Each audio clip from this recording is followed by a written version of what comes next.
Okay, apologize. We skipped some of the Agadata. I didn't have the recording on, but let's pick it up on Chaf Aleph and Bad Aleph, about 10 lines up from the bottom. We're referring to different lamentations, different descriptions rather of the Torah. And the last pasuk we quoted was Yecheskel, and there are three different types of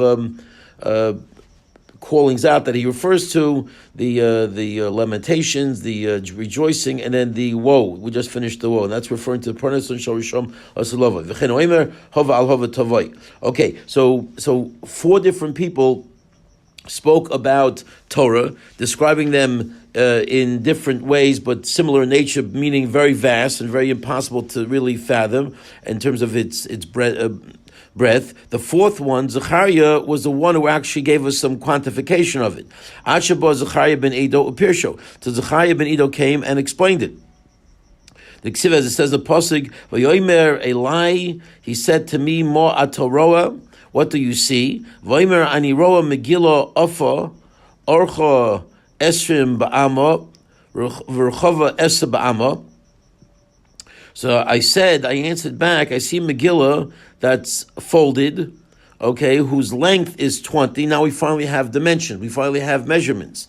Okay, Orcha Esrim Ba'ama, its length is 20 amas. V'rchava Esa Ba'ama, and its width is 10 amas. Okay, and it's folded over. So if you have something that's 20 by 10 and it's folded, so if you unfold it, when you unfold it, it becomes 20 by 20 because the 10 was really folded over, so now it's 20 by 20. He just turned it into a square. What? Well, and not only is it, first of all, it's referring to Torah, and right. And it's for these, as we're going to say in Rashi, these amas are not physical amas, so it's way beyond the physicality of trying to put it into actual terms. Yeah, it's a euphemistic scroll referring to Torah in its vastness. Okay, let's see here. When you unfold it, it's 20 by 20. What?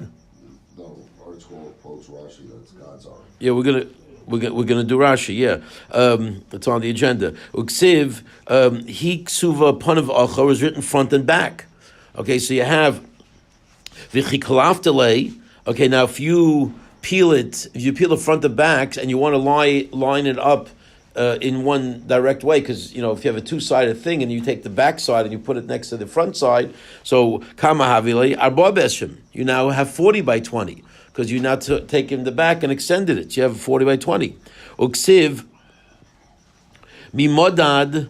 Okay, and a different pasuk says, a pasuk in Tehillim, no, a pasuk that's Ches, a pasuk in Yeshayahu. Okay, pasuk in Yeshayahu says, mimodad b'sha'olu mayim v'shamayim bezeres tikein. So, who can measure with your fist water and the waters and the heavens, bezeres tikein, you established it, or you measured it, you bladed it out with a zeres. What's a zeres? A zeres is a half an amma.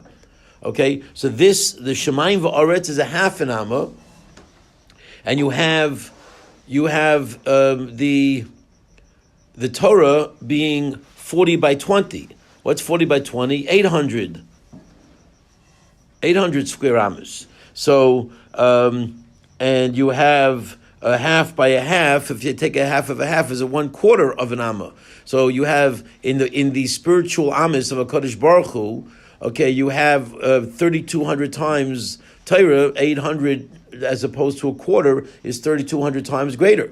So, right, I'll take you 3,200 quarters to get to 800.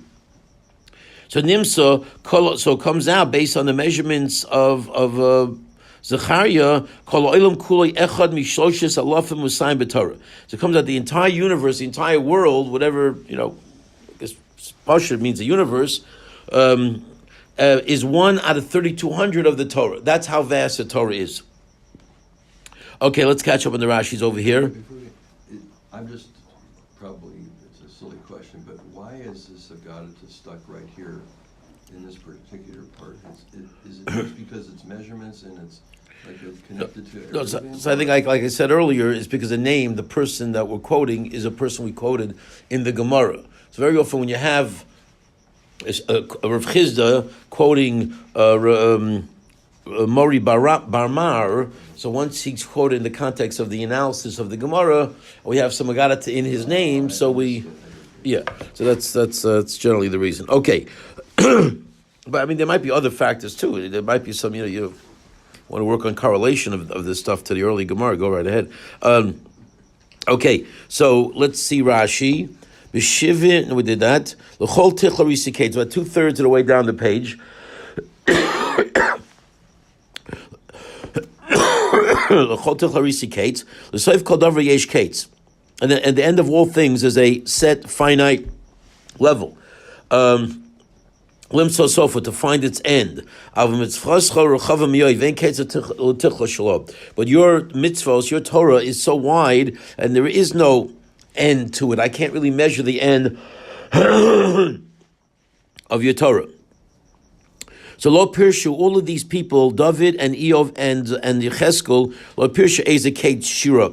They did not tell us what measurement is exactly, is referred to here as it's very, very wide. But till finally Zechariah came. So this is the scroll of Torah Sheba'al Peh, which is also, what does that mean? We don't have such a scroll of Torah Sheba'al Peh. Torah Sheba'al Peh is Torah Sheba'al Peh. It was referring to the Gemara that was written down many, many years later. I'm not sure what exactly this means, but it means Megillah's Torah Sheba'al Peh. was prophesizing that it would be written down later. Yeah, I hear, but it's to call it in the form of a scroll, whatever. There's a lot of deep stuff here going on that might be beyond our probably is beyond our comprehension. V'cheinu omer the kinim loshem pronosu. Okay, and I'm going to show you that the word kinim is a loshen of pronos, loshen of lamenting pain and anguish. V'hagel loshen simcha. Hege is the loshen of joy, as we said. Okay, and finally the woeing was also a sad reference. Esrim ba'ama. Okay, so now we're at the point where Zechariah is calculating the length and breadth of Torah. Esrim ba'ama. When we're talking about Esrim ba'ama, do we mean 6 tefachim? No, we don't mean 6 tefachim. Amma shal Kadosh Baruch Hu. This is referring to the Amma of a Kadosh Baruch Hu. Don't ask me what that is, but it's obviously something spiritual in nature. Rechava Eser. Its width is 10. She offer heinik fula. Okay, when it's folded, it's double. So then it gets to be 20. Ki pashatata lefelosa have yesrim be'esrim. Right. So when you put it, when you unfold the fold, and now you double the width, it's now 20 by 20. It was 20 by 10. You unfolded it, now it becomes 20 by 20. Okay, ki kalaftala, the tosim klipazu barosh chaverta. When you take the back end, because we said it was front and end, when you peel off the back and you put it next to the front, kol ksiva mitzad echa, that everything should be on one side as opposed to two-sided. Obviously, if you have a two-sided memo and you make it into a one-sided memo, that you're going to need 2 of those pages. You've just doubled what you had before because you had it on both sides. There's nothing on the back of the Torah. But here it says it was writing front and back. Don't think of the Torah as our Torah. This is the Torah Sheba'al Peh that he saw, whatever he saw. This is not, what we see Breishis Bar Lakim. That's Torah Shebiksav. Okay, so heavily abayim. So when you take the back writing and you put it next to the front writing, you now have doubled your shear. It's now 20 by 40. Arach Baruch of Chav, 40 long with a width of 20. Okay, and what about the universe? V'shamayim bezeres tikain midas olam.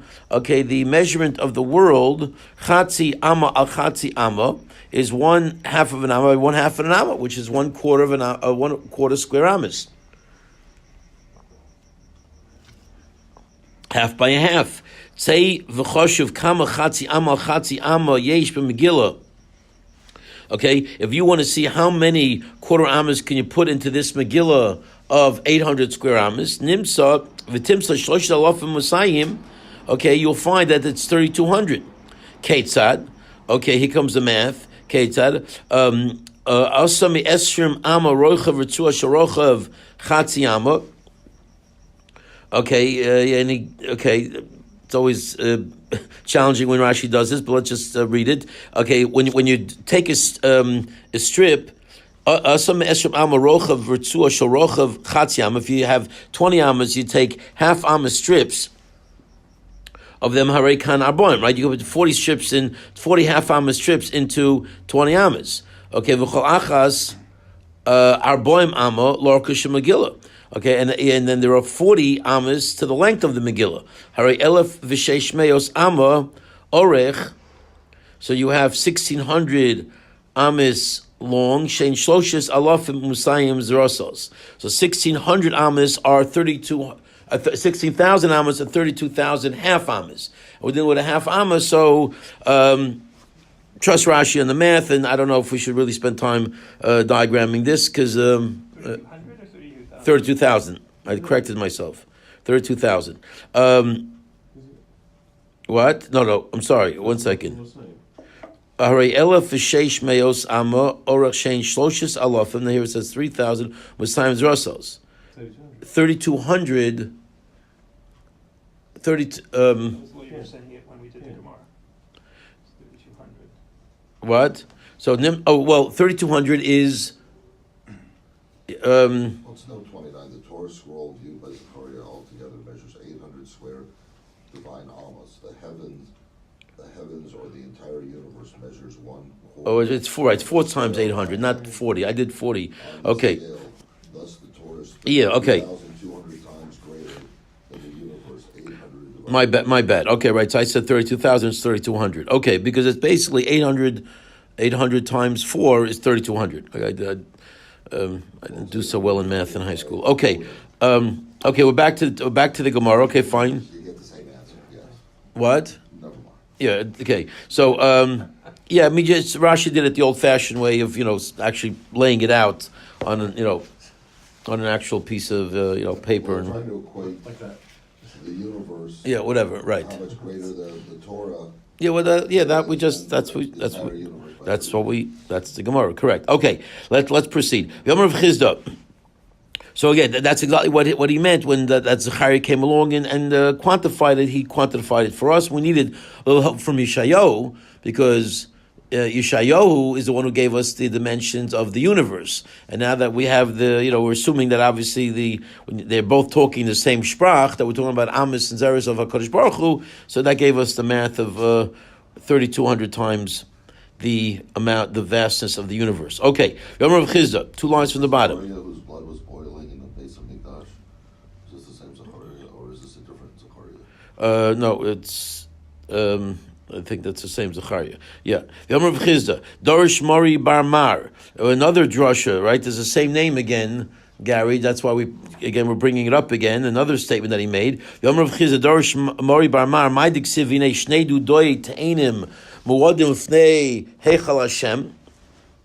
There were 2 pots of figs that were prepared in front of the Heichal of Hashem. Hadur Echad Teinim Tovos Ma'od Ketene B'chayros. Okay, we won't turn the page yet till we finish the Rashis. One of these, but we know what the next word is. I'm not a prophet; I just can read the bottom line there. So he says that one of these pots, had very good figs, like ripe figs. Let's finish the Rashis here.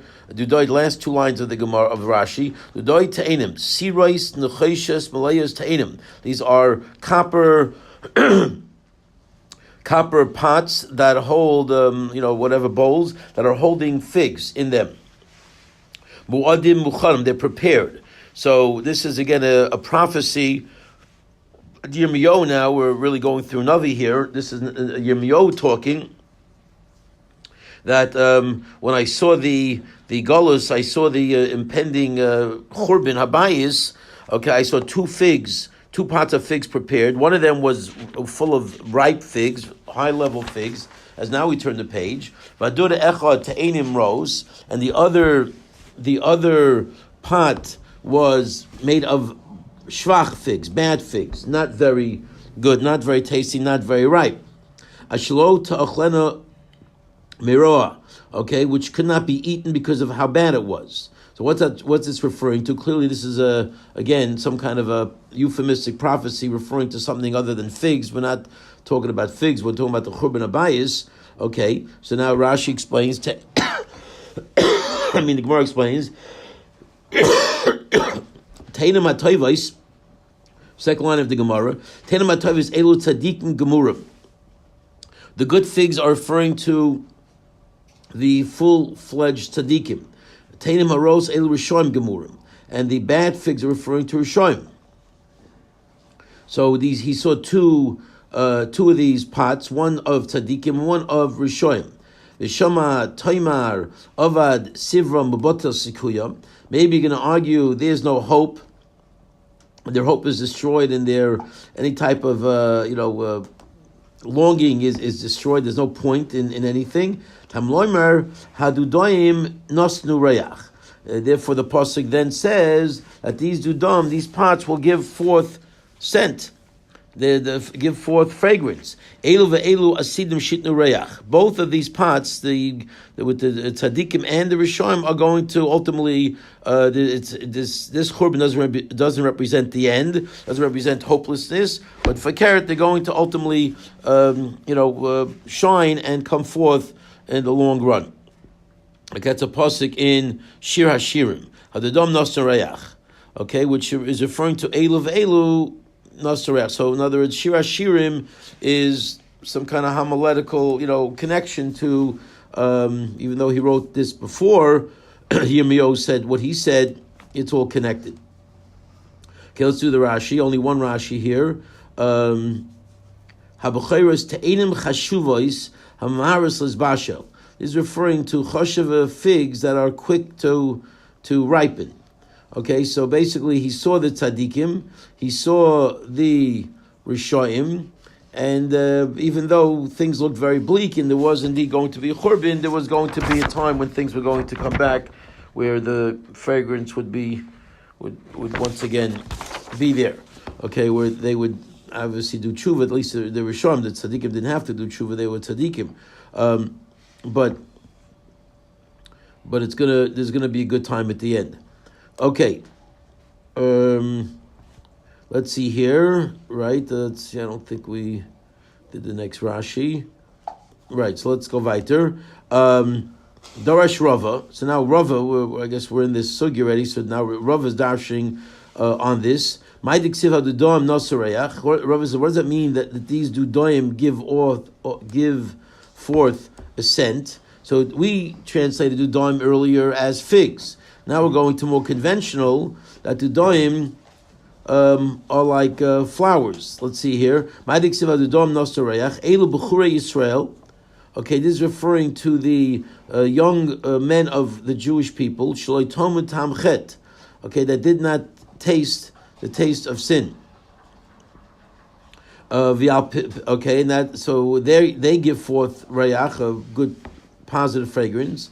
Okay, v'al pesochenu kol megadim, and on our door is all types of delicious fruits and delicious foods. Elu b'nos Yisrael. This is referring, by calling them megadim, these are referring to the b'nos Yisrael shemagidois pescheihem lebaleihem.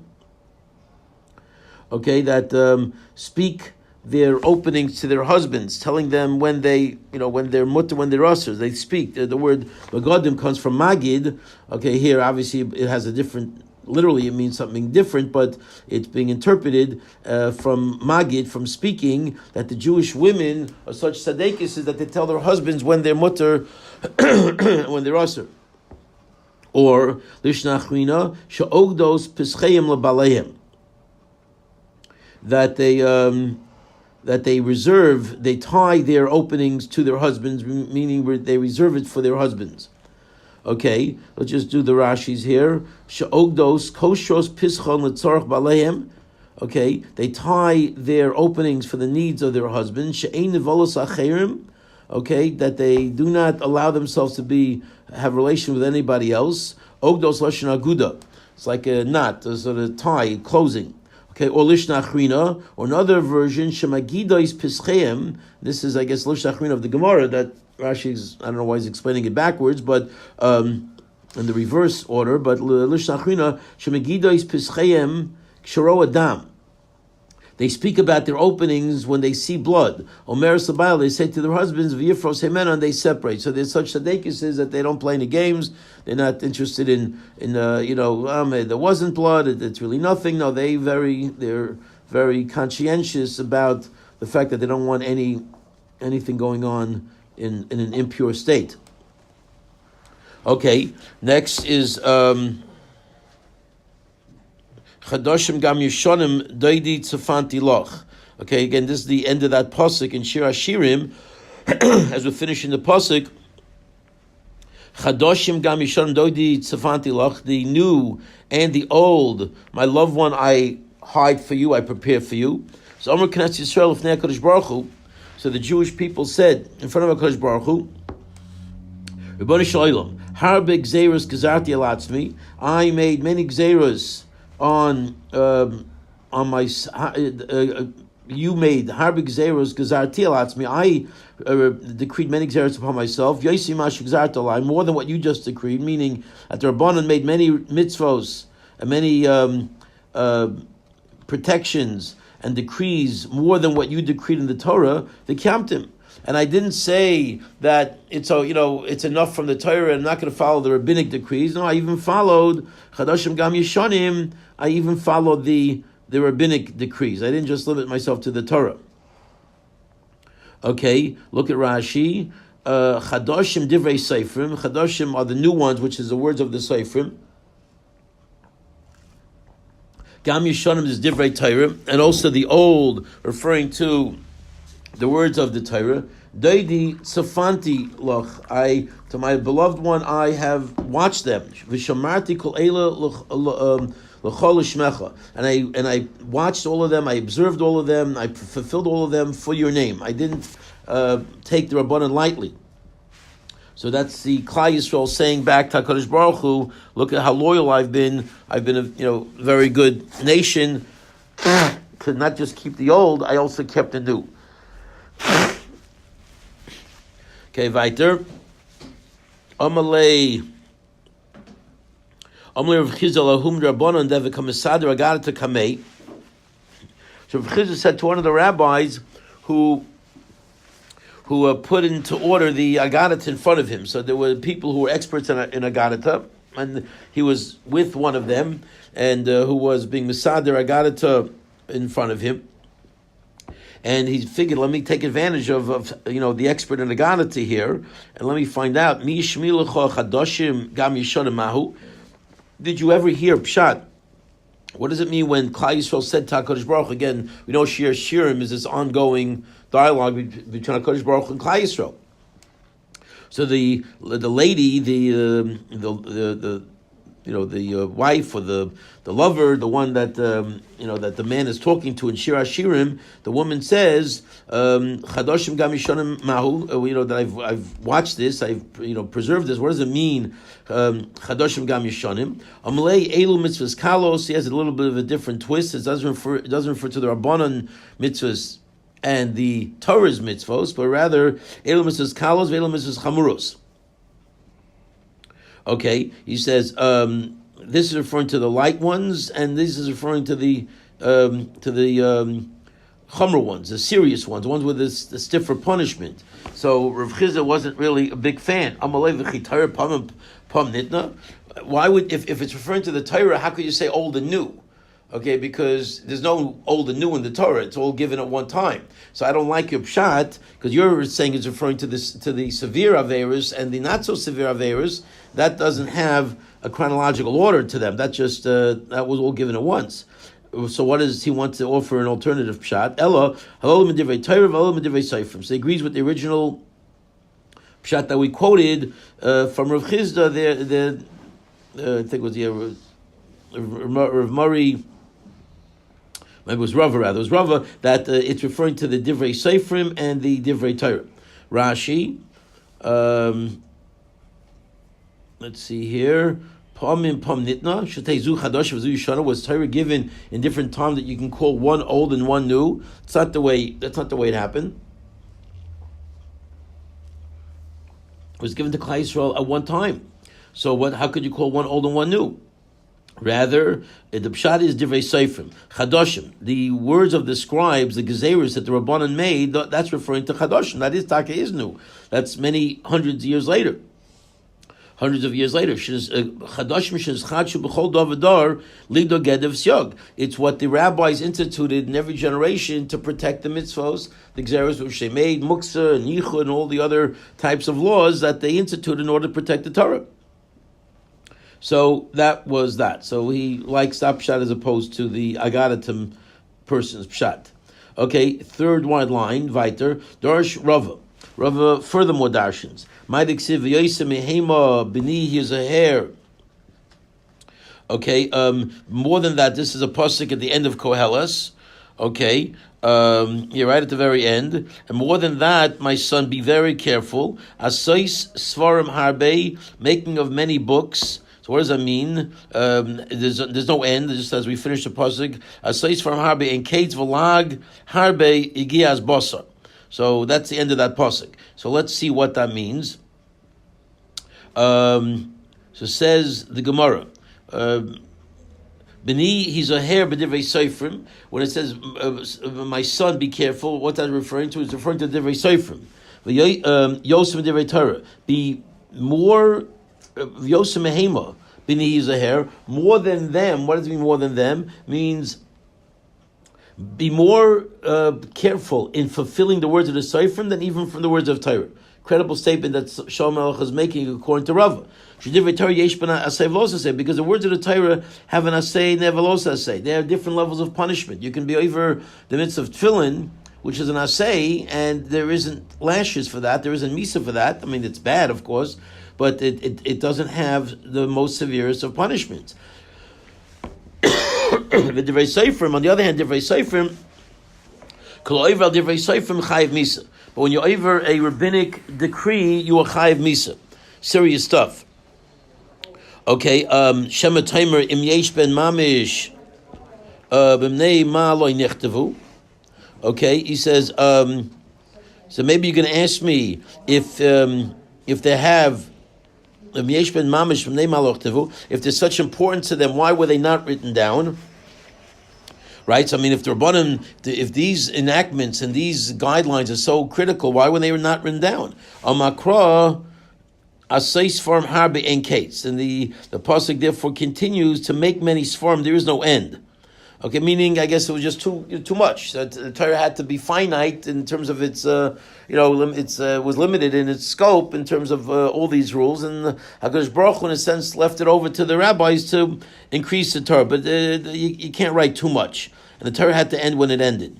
V'lag harbe yigias basar, okay, and if many lahag makes the flesh weary. What does that mean? Lahag harbe. So Rav Papa breder vacha bar Adam mishmeder vacha bar Ula melamed. So lahag here he wants to interpret it as sort of mocking. Melamed shekal malig al divrei chacham. If you mock and you make fun of the words of the rabbis, nidain bitzoa roseches. You get judged with burning excrement. So again, don't ask me about physical punishments in a spiritual world. I don't know, but whatever spiritual component parallels burning excrement, I guess that's what the message is. But you don't want to start up with the rabbis. No, you don't want to make fun of the rabbis because your punishment is going to be serious stuff. Burning excrement. Okay, let's just catch up on the Rashis here. So, what? Oh, boiling, yeah, okay. Well, I guess... Not in my mind. Yeah, okay. It's hot. That's the bottom line. I guess that's what temperatures of boil at. It's excellent. Okay, right, okay. Divrei Sofrim, Chadoshim, Shenischach B'chol, yeah, we did that. V'yosem Mehema, right, last wide line of Rashi. V'yosem Mehema le'il minei ksiv, Divrei Chacham kedavronos. Okay, the words of the Chum are like pegs, Edel Divrei Torah, sharp, sticks. Edel Divrei Torah, Shimshul Moshe al Peh, Okay, these are the words of the Torah that were given to Moshe orally. Shechlu ben Chachmi Yisrael. After that the wise people of the Jew of Klal Yisrael, the Chachamim, argued about Lachash Ismayat Halev V'Shachu. After things got weaker and people forgot things, that's why you have all these machlokesim, because they didn't have the clarity that you had earlier. K'Ksiv b'Sefer Dekra. At the end of the pasuk says, "Nasnu meroa echadem." Moshe was given from one shepherd. Is referring to Moshe Rabbeinu. Uksiv b'Asrev Yosem Ema b'ni Zaher, Mimashnit b'Sinai. And then he says, but even more than that, more than what was given from Moshe, be careful about the rabbinic decrees. Okay, b'ksav shu ikar b'ni. Okay, which is the ikar, the one that's written down. He's already be'elu shel peh. Be very, very wary and be careful of those that are given orally. Shegam heim ikar. They too are ikar. But the reason why they were not written down, she'en kates lasvei sfarim harbe b'chol elam. Okay, so it's interesting. Rashi seems to say not so much the rabbinic decrees, but sounds like more like the rabbinic interpretations of the Torah, which is more Torah Shebal Peh. So, okay, I'm sure there's what to analyze here exactly. What does it mean, divrei seifrim? Because normally you'd say it means things that are rabbinic in nature. Okay, Rashi said earlier. Here it sounds a little bit like he's going to Torah Shebal Peh of the oral tradition, which really has a Torah backbone in terms of its level of severity. Anyway, asay velos asay, yesh ben she'em ben chiyav misa, right? Meaning that there are those that are very severe and not so severe, right? You have those many mitzvahs that don't have death penalty. But by divrei seifrim, if you don't follow the rabbinic injunctions and the rabbinic enactments, you chayv misa on all of them. If you break the barrier, the geder, the fence that the rabbis put up, the snake will bite you, and of course the snake's venom is poisonous and it's deadly. Okay, and therefore, v'lag harbe hamalig aleim, and if you mock them and make fun of them, begias basar nidoin, you are judged by the weariness of the flesh. V'hain l'tzoa, what's the stuff that is called yigias basar? That's referring to the excrement. So you don't want to start up with the rabbinic, whether it's the interpretations of the rabbis, whether it's the laws of the rabbis. Probably everything fits into this, and you don't want to set up with them, and therefore you want to respect that, and they're even more severe than the Torah laws. We'll pick it up tomorrow. Shkoyach.